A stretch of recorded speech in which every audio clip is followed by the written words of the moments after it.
नमस्कार दोस्तों, पिक्चर चालू करो बे। चलो भाई देखो। करीब 40 साल मैंने भिक्षा मांग करके खाया है। मैं लोगों के घर में भिक्षा मांग करके खाता था। नहीं सारुण के यहाँ कुछ तो गड़बड़ है। अभी मजा आएगा ना। मैं 35 साल तक भिक्षा मांग करके खाया। क्या मायला। असम के गुवाहाटी से लेकर पश्चिम बंगाल के कल्याणी तक, अच्छा, झारखंड देवघर से लेकर के बिहार में दरभंगा तक, ठीक है, इस प्लानिंग के साथ नए नए एम्स खोले गए हैं, ठीक है, ताकि लोगों को इलाज के लिए सैकड़ों किलोमीटर दूर न जाना पड़े। इतनी खुशी। नहीं सारुण के यहाँ कुछ तो गड़बड़ है। अभी बदत है भाई, अभी बदत है। आइए देखते हैं, मजा आएगा। दोस्तों अभी हम दरभंगा में हैं, जहां पर मोदी जी कल बोले हैं कि दरभंगा में एम्स खुल गया हुआ है। तो हमारे पीछे देखिए, यही दरभंगा का एम्स है जो खुला पड़ा हुआ है। मोदी जी जिस हिसाब से कहें कि एम्स वहां चालू है, खुल गया हुआ है, तो यही हमारे पीछे एम्स है जो बनकर तैयार है। इसमें आप लोग आइए और इलाज कराइए। और जब मोदी दुनिया के किसी बड़े बड़े दिग्गज को मिलता है ना, यूं हाथ मिलाता है ना, तो मोदी अकेला नहीं होता है, 140 करोड़ देश मेरे साथ खड़े होते। अरे रुको जरा, सब्र करो। बताता हूँ, पहले ये देखो।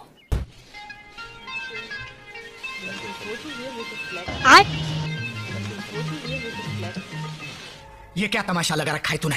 ये तस्वीरें दिखाकर क्या साबित करना चाहता है तू? यही नहीं, अभी और सुनिए।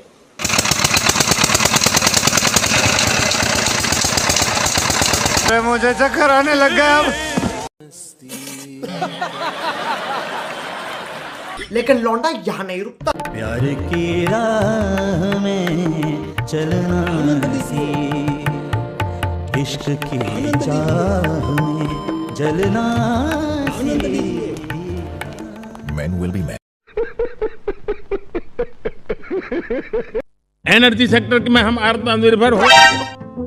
एडिबल ऑयल कि मोदी आत्मनिर्भर की बात करता है तो मल्टीलेटरिज्म के सामने चुनौती तो बन नहीं जाएगा। कॉम्पिटिटिव ताकत के साथ खड़ा रहे। लॉजिस्टिक सिस्टम को और अधिक। ये क्या है? ये तो टट्टी है। ऐसा जीरो डिफेक्ट जीरो इफेक्ट वाला हमें दुनिया के सामने मैन्युफैक्चरिंग क्षेत्र में जाना। और जब मैं दुनिया को कहता था हम राजनीतिक लाभ नुकसान के गणा भाग के अंदर। यार तुम तो धनाधन फेंके जा रहे हो। उछालने की कोई लिमिट होती है। अब पूरा हमारा दिमाग। अरे मुझे चक्कर आने लग गया अब। Mr. Prime Minister, I had an Irish grandfather named Ambrose Finnegan, and he used to say that when you give a toast and you don't have any alcohol in your glass, you must do it with your left hand. अभी मजा आएगा ना। अरे यार ये बोला क्या है, मुझे तो कुछ समझ में नहीं आया। क्या करूं आइडिया। हंस देता हूँ, बात भी बन जाएगी और इज्जत भी बच जाएगी। ये बड़ी अच्छी बात कही आप। You think I'm kidding? I'm not.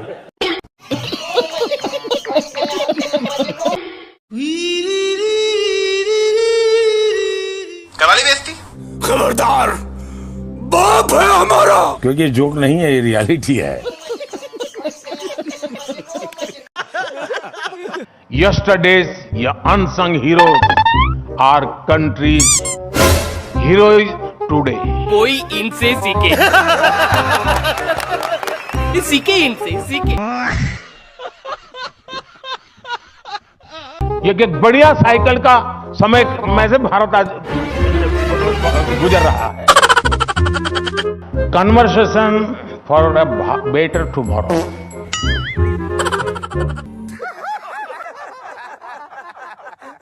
अब 2023 में क्या बोला तूने? पीछे मुद्दे दे। अब 2023 में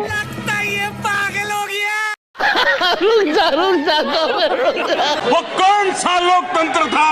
अरे कौन भौंक रहा है ये बदतमीज? पंडित नेहरू को बिठा दिया गया। अगर देश के पहले प्रधानमंत्री सरदार वल्लभ भाई पटेल होते, कैसे कैसे तो मेरा कश्मीर का ये हिस्सा आज पाकिस्तान के पास न होता। बात तो सही है। अभी बदत है भाई, अभी बदत है। आइए देखते हैं, मजा आएगा। पहली बार जो चुनाव हुआ 1951 और 52। 1950 में वल्लभ भाई पटेल की आकस्मिक मृत्यु हो चुकी थी। अब आदमी कैसे ये बोलता है कि 1951 के चुनाव में वल्लभ भाई पटेल को खड़ा होना चाहिए और प्रधानमंत्री में, मतलब बिना सर पैर की बात बोलने लगता है। क्या बात है सर, क्या बात है सर, क्या बात, ये बात है। हम अभी भी मानते हैं कि सरदार साहब अगर देश के पहले प्रधानमंत्री होते तो जम्मू कश्मीर समस्या ना होती।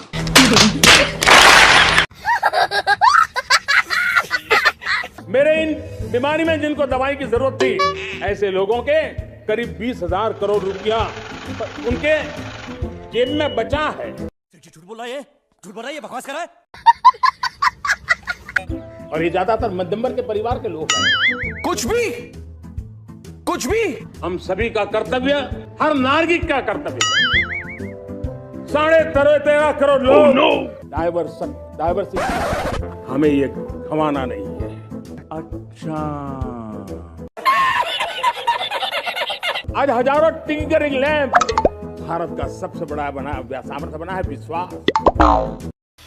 उठा ले रे देवा, उठा ले रे बाबा। जन जन में हमारा विश्वास, और ये विश्वास की मदई बुलंदियां कि जिस प्रकार से द्वितीय, बेचारे भूल गए होंगे, टेंशन बहुत है ना। महायुद्ध के बाद, द्वितीय विश्व युद्ध के बाद दुनिया ने एक नया वर्ल्ड ऑर्डर, कुछ भी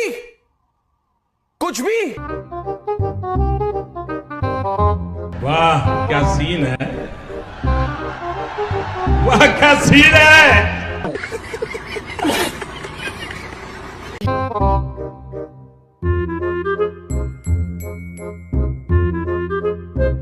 कैमरामैन जल्दी फोकस करो।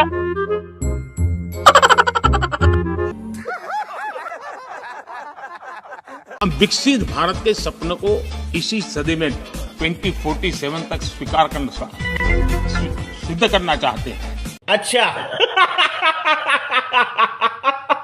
जम्मू कश्मीर में प्रिवेंशन ऑफ एट्रोसिटी एक्ट नहीं था। अच्छा, वक्तव्य अवेलेबल है। साले मिठाई की दुकान पे लेके जाऊंगा, 200 में बिक जाएगा। जब सांगमा जी चुनाव लड़ रहे, वो भी खादी भाजी, तो उनके साथ भी यही किया है। बस तो हो गया फैसला, बस हो गया फैसला। गांवों में किसी का बड़ा बंगलो हो, लेने का मन करता हो, कैसी अपमानजनक बातें कर रहा है लड़का, ये अश्लील है ये लोड़ा। भगवान की आरती उतारिए।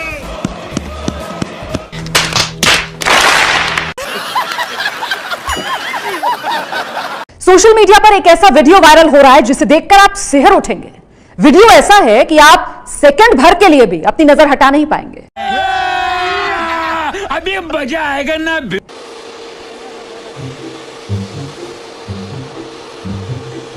ए टीवी वाले भाई, ए सफेद कपड़ा, ये सब क्या देखना पड़ रहा है? अच्छा है मैं अंधा हूं।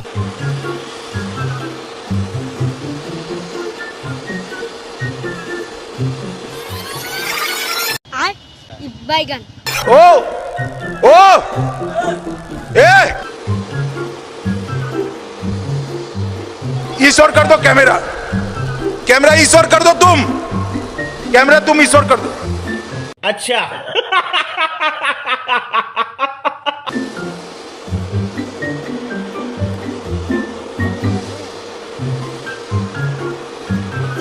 एक्टिंग है। हमारी भावी पीढ़ी को, हमारे बच्चों को, बच्चे भी बच्चे एफिशिएंट बनाना। फिर से आ गए रे बाबा, इधर जहर खाने का पैसा नहीं है, तू जा रे जा। यार तू कुछ और दुनिया में हमें अग्रिम पंक्ति में जाने का रास्ता भी है।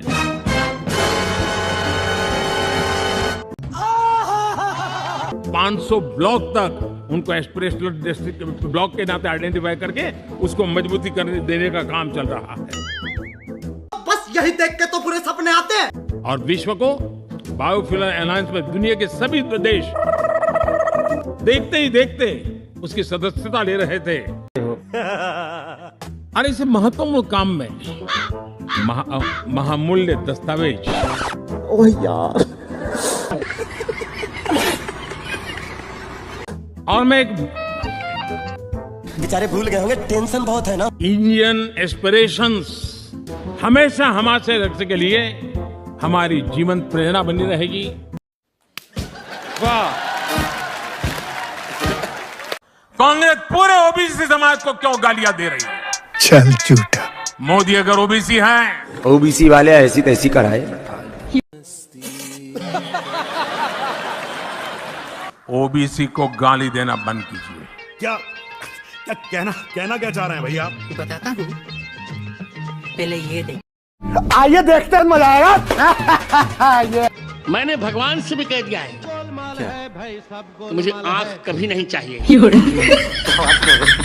और मोक्ष भी नहीं चाहिए, और बार बार भारत में जन्म चाहिए। ये बड़ी अच्छी बात कही है। वो भी वशिष्ठ कुल ब्राह्मण कुल में जन्म चाहिए। अब बोल।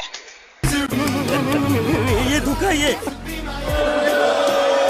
हाँ भाई, कैसी लगी? आगे स्वाद। यहाँ तक कि पहले गेहूं, चावल, दही, लस्सी, छाछ, इस पर भी टैक्स लगता था। आज ये सब जीएसटी के बाद टैक्स फ्री हो गया। इतनी खुशी, इतनी खुशी। अरे रुको जरा, सब्र करो। बताता हूँ, पहले ये देखो। दही, लस्सी, पनीर और शहद पर चुकानी होगी 5% जीएसटी। अस्पताल से लेकर होटल तक महंगे हो गए हैं। अनाज, मांस और मछली खरीदने पर 5% जीएसटी देना होगा। बैंकों की तरफ से ली जाने वाली फीस पर भी अब 18% जीएसटी लगेगा।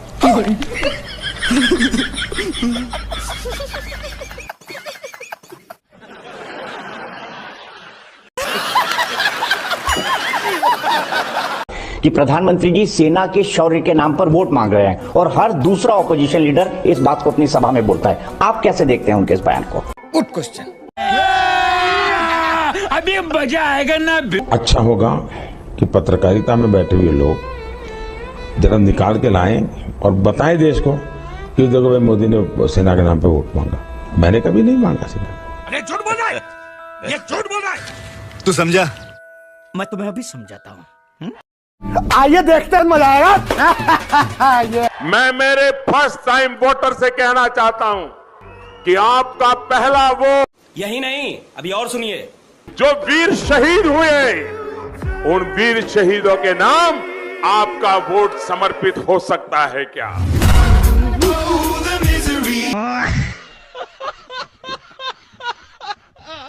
हाँ भाई, कैसी लगी? आगे स्वाद।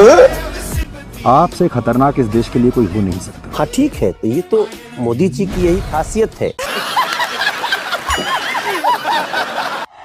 आप मुझे बताइए, क्या देश के पैसे लूटने देने चाहिए?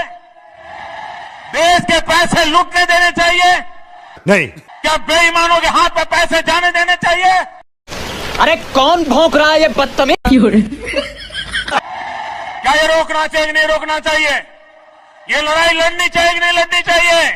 अभी बदत है भाई, अभी बदत है। चाहे बात किंगफिशर के विजय माल्या की हो, या फिर विंसम डायमंड्स और ज्वेलरी के प्रमोटर जतिन मेहता की, या फिर मेहुल चौकसी और उनके नेफ्यू नीरव मोदी की, ना ही इनमें से कोई इंसान अब तक सरकार के हाथ लगा है, ना ही इनसे कुछ रिकवर होने की उम्मीद है। कमाल हो गया है, तुमरे पिछवाड़ी से लंगोटी खींच के ले गया और तुमको पता नहीं चला। समाचार समाप्त हुए, बंद को आराम करो, ये तो रोज का नाटक है।